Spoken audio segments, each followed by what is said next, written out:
Hello student, last class में complete किया था हमने यूनिट सेकंड का चैप्टर फर्स्ट।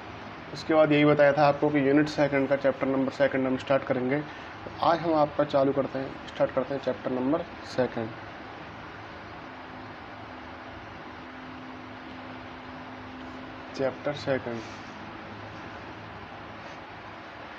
चैप्टर सेकंड का जो नाम है बेटा वो है transistor.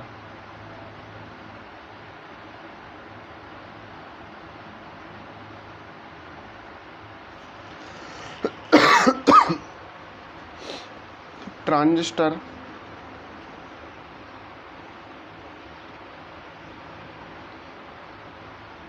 And transistor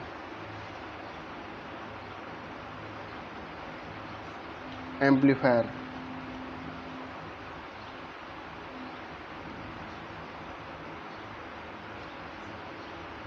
transistor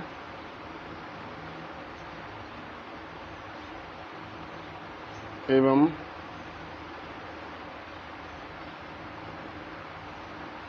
transistor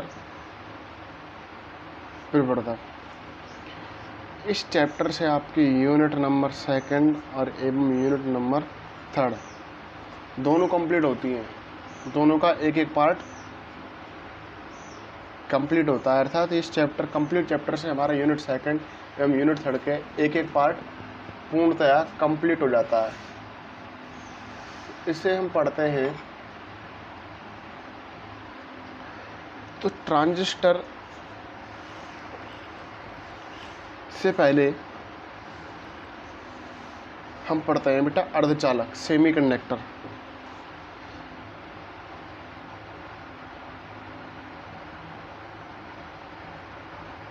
अर्धचालक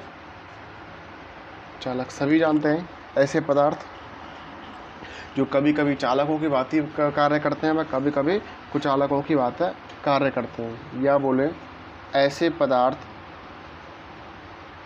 जिनकी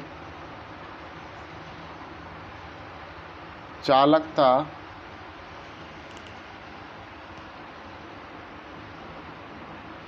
चालकों से कम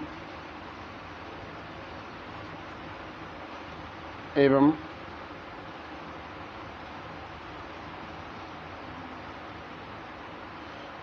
अचालकों या कुचालकों से ज़्यादा होती है, अर्धचालक कहलाते हैं। अर्धचालक दो प्रकार के होते हैं बेटा। पहला नैज अर्धचालक,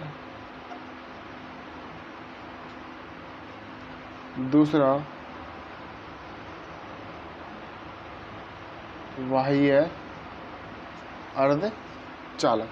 बेटा नैज अर्धचालक क्या होता है, बाह्य अर्धचालक होता है। वैसे ये सभी हम 12th क्लास में पढ़ चुके हैं, तो सबसे पहले पढ़ते हैं हम नैज अर्धचालक। नैज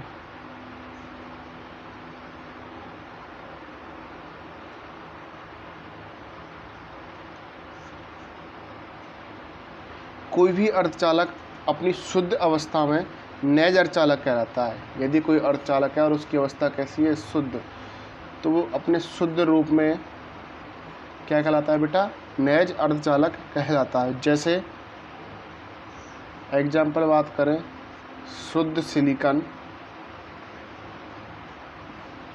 शुद्ध जर्मेनियम,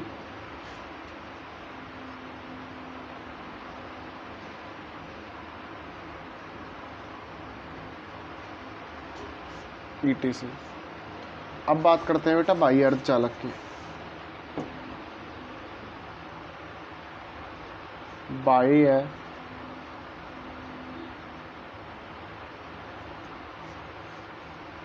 अर्धचालक। तो बाह्य अर्धचालक क्या होते हैं बेटा कि अर्धचालकों की चालकता बढ़ाने के लिए शुद्ध अर्धचालकों में तृतीय अथवा पंचम वर्ग के तत्व अशुद्धि के रूप में मिलाए जाते हैं।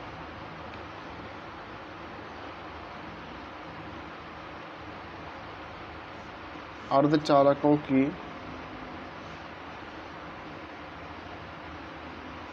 चालकता बढ़ाने के लिए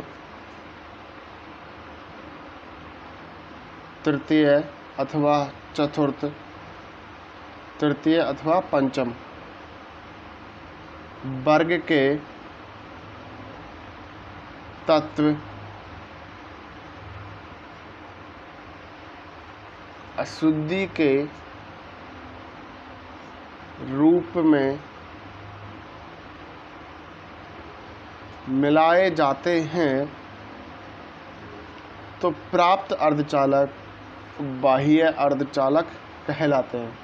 यदि अर्धचालकों की चालकता बढ़ाने के लिए उनके अंतर्गत तृतीय एवं पंचम वर्ग के तत्व अशुद्धि परमाणु के रूप में हम मिला देते हैं तो प्राप्त अर्धचालक बाह्य अर्धचालक कहलाते हैं। बाह्य अर्धचालक बेटा दो प्रकार के होते हैं, पहला पी टाइप या पी प्रकार के, दूसरा एन टाइप।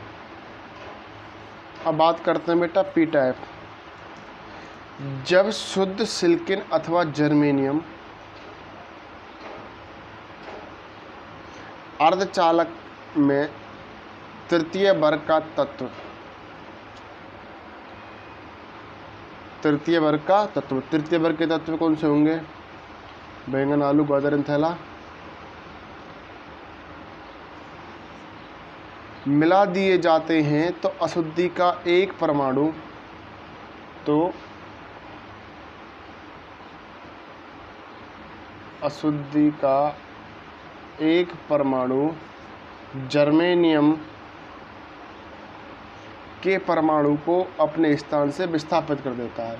यदि हमने शुद्ध सिलिकॉन या जर्मेनियम के अंतर्गत तृतीय वर्ग के तत्व इन गाजर, थैला, INGA ETC मिला दिए जाते हैं तो क्या होता है बेटा? अशुद्धि का एक परमाणु जर्मेनियम के एक परमाणु को विस्थापित कर देता है एवं अपने बाह्यतम कोश में उपस्थित 3 इलेक्ट्रॉनों द्वारा जर्मेनियम के 3 परमाणुओं से सहसंयोजक बंध बना लेता है। तृतीय वर्ग के तत्वों में होते हैं, उनमें जो बाह्यतम कोश में कितने परमाणु? 3। तो अपने बाह्यतम कोश में 3 इलेक्ट्रॉनों से 3 बंध बना लेता है। जैसे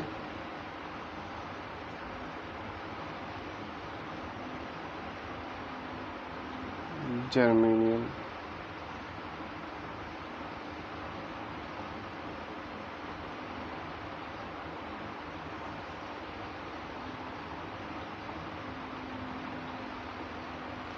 एक जर्मेनियम यहाँ से विस्थापित कर दिया, क्या क्या बचा? होल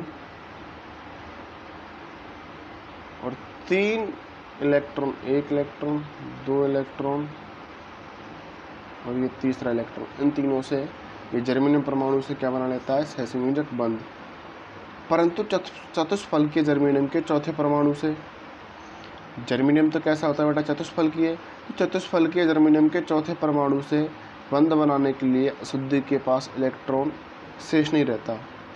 अब ये इससे बंध बनाएगा तो इसके पास इलेक्ट्रॉन, एक जर्मेनियम में होता है चतुष्फलकीय, तो ये जर्मेनियम तो इसने यहाँ से विस्थापित कर दिया, ठीक है। अब ये 3 है, ये चौथा, पहला, दूसरा, तीसरा, चौथा, तो इसके पास तो 3 ही होते हैं। तो यहाँ इसके पास बंध बनाने के लिए जर्मेनियम से बंध बनाए अशुद्धि परमाणु, इलेक्ट्रॉन नहीं है, इसलिए एक इलेक्ट्रॉन की कमी आती है और उसे बोलते हैं होल या रिक्तता। इस प्रकार अशुद्धि का एक परमाणु, इस प्रकार अशुद्धि का एक परमाणु एक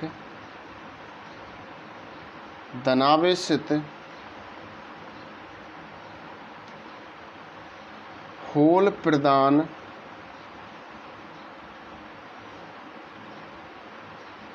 करता है। बाह्य विद्युत क्षेत्र लगाने पर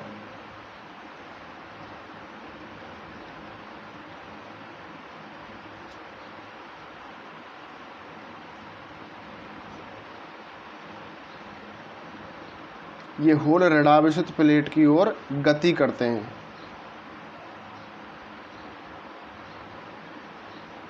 ये होल ऋणावेशित प्लेट की ओर गति करते हैं, और इसे ही हम पी प्रकार का अर्धचालक या पी टाइप के अर्धचालक कहते हैं। अर्थात पी प्रकार का अर्धचालक के अंतर्गत क्या होता है कि अशुद्धि परमाणु जर्मेनियम के एक परमाणु को विस्थापित कर देता है, 3 परमाणु से संयुग बंध बनाता है, लेकिन जर्मेनियम के चौथे परमाणु के पास बंध बनाने के 1 इलेक्ट्रॉन कमी होती है। वहाँ कमी होने से क्या हो जाता है, होल उपलब्ध हो जाता है। जब इस पर हम बाह्य बल लगाते हैं तो बाह्य विद्युत क्षेत्र के कारण यह होल ऋणावेशित प्लेट की ओर गति करने लगता है। ये क्या कहलाता है बेटा, हमारा पी टाइप का सेमीकंडक्टर। नेक्स्ट है एन टाइप।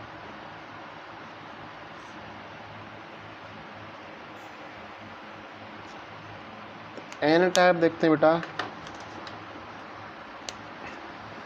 जब शुद्ध जर्मेनियम अथवा सिलिकॉन पंचम वर्ग के तत्व ले लिया हमने Sb,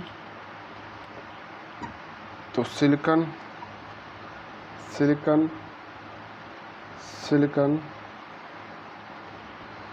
सिलिकॉन जब शुद्ध जर्मेनियम अथवा सिलिकॉन, जब शुद्ध जर्मेनियम अथवा सिलिकॉन में पंचम वर्ग के तत्व As, Sb, At, Etc में से कोई भी अशुद्धि परमाणु के रूप में मिलाया जाए तो अशुद्धि परमाणु द्वारा एक जर्मेनियम या एक सिलिकॉन परमाणु को विस्थापित करके उसके साथ आबंधित 4 सिलिकॉन परमाणुओं से सहसंयोजी आबंध बनता है। सिलिकॉन 5 होते हैं तो 5 में से एक विस्थापित कर दिया, कितना 4, तो इन चारों से एक क्या बना लेता है, सहसंयोजक आबंध बना लेता है। परंतु अशुद्धि परमाणु जो सिलिकॉन होती है बेटा कैसी होती है, पंच संयोजी। परंतु अशुद्धि परमाणु पंच संयोजी होती है, अतः इनका 5th इलेक्ट्रॉन शेष रहता है। तो ये जो इलेक्ट्रॉन है 5th इलेक्ट्रॉन, ये क्या रह गया बेटा, शेष रह गया, जो कि जालक अंतराकाश में आ जाता है एवं बाह्य विद्युत क्षेत्र लगाने पर धनात्मक प्लेट की ओर गति करता है। इस प्रकार अर्धचालक की चालकता में वृद्धि होती है, क्योंकि प्रत्येक अशुद्धि परमाणु एक ऋणावेशित इलेक्ट्रॉन उपलब्ध कराता है। और इसी प्रकार के सेमीकंडक्टर एन टाइप सेमीकंडक्टर कहलाते हैं। तो ये तो था बेटा हमारा N type semiconductor, P type semiconductor. उसके पश्चात पढ़ते हैं हम पीएन संधि।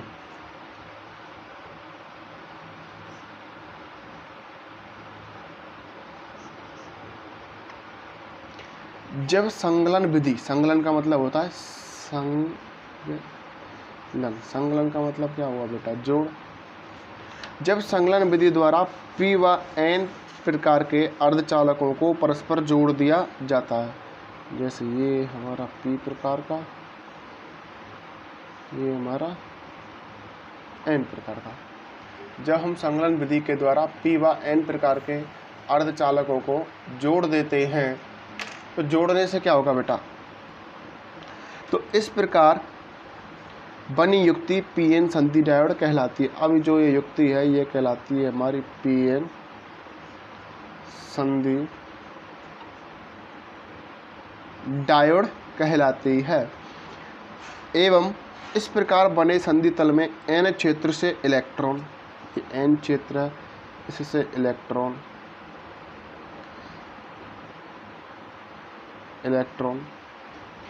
एवं पी क्षेत्र से होल विसरण गति करते हैं। इधर से होल, अर्थात यहाँ बना लेते हैं बड़ा, ये हमारा पी था, ये हमारा एन, तो इधर से गति करेंगे इलेक्ट्रॉन, इधर से गति करेंगे होल।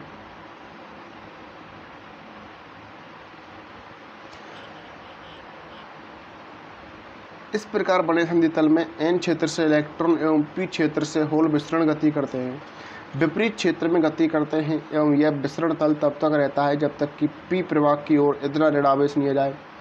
पी प्रवाह क्या कर रहा है, होल तो क्या होता है धनावेश, एन से क्या कर रहा है इलेक्ट्रॉन। तो कह रहे हैं इतनी गति करेंगे जब तक कि पी प्रवाह की ओर ऋणावेश व एन प्रवाह की ओर धनावेश न आ जाए, अर्थात वह नए आने वाले इलेक्ट्रॉनों को रोक दे। जब इसमें धनावेश ज़्यादा हो जाएगा तो यहाँ से एन टाइप से जो इलेक्ट्रॉन आएंगे उनको रोक देगा। इस स्थिति में संधि तल की पी प्रवाह की ओर वाली सतह ऋणावेशित। अब ये सतह तो कैसी होगी बेटा,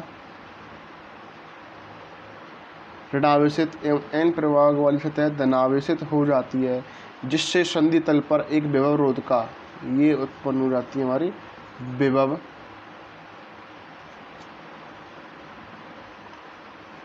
रोध का उत्पन्न हो जाती है। यही है हमारा पीएन संधि डायोड।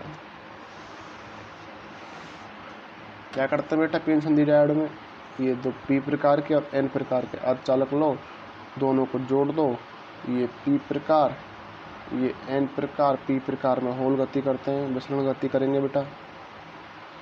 एन प्रकार में इलेक्ट्रॉन ये आपस में तब तक गति करते हैं जब तक कि इधर इतना धनावेश नहीं आ जाए, इतना ऋणावेश नहीं आ जाए कि ये इन इलेक्ट्रॉनों को रोक दे, जबकि इतना धनावेश नहीं आ जाए कि ये होलों को रोक दे, जिससे यहाँ मध्य में क्या बन जाती है एक विभव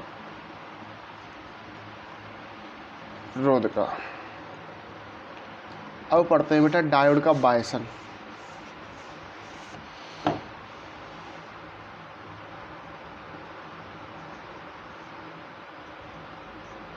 डायोड का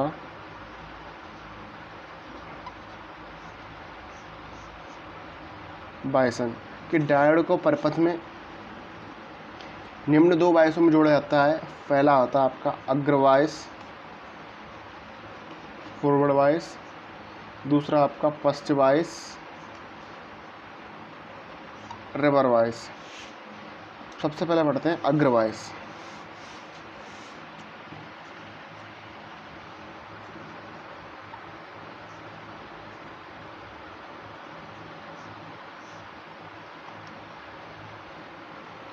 ये कोई हमने बेटा पीएन संधि डायोड लिया,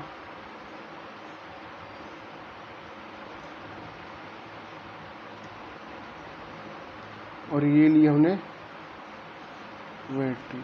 तो अग्रवायस का मतलब क्या होता है, यदि बेटा डायोड का तीसरा बैटरी के पॉजिटिव से व डायोड का एनसरा बैटरी के नेगेटिव से जोड़ देते हैं तो प्राप्त जो परिपथ होता है वो फॉरवर्ड वाइस के अंतर्गत जुड़ा हुआ होता है, अर्थात P4 पॉजिटिव व N4 नेगेटिव। तो ये होता है हमारा फॉरवर्ड वाइस। जब डायोड के पी सिरे को बैटरी के धन सिरे से एन सिरे को बैटरी के ऋण सिरे से जोड़ देते हैं तो आरोपित विद्युत क्षेत्र संधि तल के क्षेत्र के विपरीत दिशा में गति करता है। अब जो विद्युत क्षेत्र होगा वो संधि तल के कैसे होगा, विपरीत दिशा में, पी से एन, लेकिन विद्युत क्षेत्र कहाँ से हो जाएगा, एन से पी की ओर। यदि आरोपित विद्युत क्षेत्र का मान अधिक है तब इलेक्ट्रॉन तथा होल संधि तल को आसानी से पार कर लेंगे, जिससे डायोड से धारा बह जाएगी। इस संयोजन को हम अग्रवायसन कहते हैं। इसी संयोजन क्या कहते हैं, अग्रवायसन। तो बेटा फॉरवर्ड वाइस के अंतर्गत जो धारा प्रवाहित होगी पी से एन की ओर, लेकिन इसके अंतर्गत जो धारा आएगी वो एन से पी की ओर।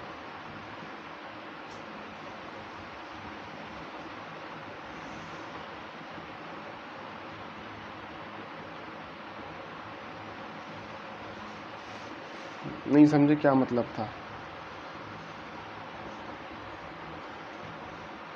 ये P ये N,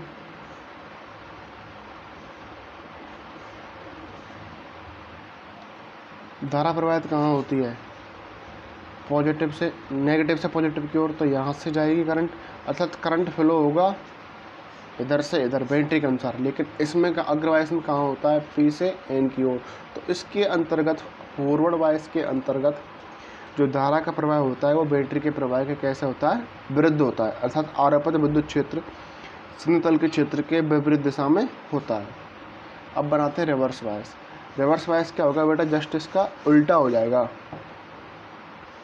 ये डायोड लिया, ये P सिरा, ये N सिरा, यदि बैटरी का P4 negative, N4 positive, negative positive. देखो धारा कहाँ से कहाँ जाएगी, माइनस से प्लस की ओर, माइनस से प्लस की ओर, लेकिन डायोड में धारा P से N की ओर। तो इस कंडीशन के अंतर्गत जो धारा का प्रवाह होता है वो कैसा रहता है, समान होता है। इसमें कहाँ से कहाँ जाएगी, N से P की ओर। जब डायोड के P सिरे को बैटरी के नेगेटिव से, N सिरे को बैटरी के पॉजिटिव से जोड़ देते हैं तो आरोपित विद्युत क्षेत्र संतुलन में स्थित विद्युत क्षेत्र के समान दिशा में होता है। अब जो आरोपित विद्युत क्षेत्र है वो संधि तल के कैसे होगा, समान दिशा में। अतः दोनों क्षेत्र मिलकर संधि तल से इलेक्ट्रॉन तथा होलों के संक्रमण को रोक देते हैं, अतः परिपथ में धारा नहीं बहेगी। इसे ही हम पश्चवायसन कहते हैं। अल्पसंख्यक आवेश वाहकों के कारण अल्पमान की धारा प्रवाहित होती है। पश्चवायसन के अंतर्गत अब मैं आपसे क्वेश्चन करूं कि पश्च बायस में या रिवर्स बायस में धारा का मान कम क्यों होता है या धारा कम प्रवाहित क्यों होती है। तो बेटा अल्प संख्यक आवेश वाहकों के कारण पश्चवायसन में अल्पमान की धारा प्रवाहित होती है। तो ये तो था बेटा ट्रांजिस्टर से पढ़ने से पहले कि डायोड क्या होता है, अर्धचालक कितने प्रकार के होते हैं, डायोड कितने प्रकार के होते हैं और डायोड का वायसन अग्रवायसन पश्चवायसन। अब कंप्लीट करते हैं हम डायोड, उसको कंटिन्यू करेंगे नेक्स्ट क्लास में।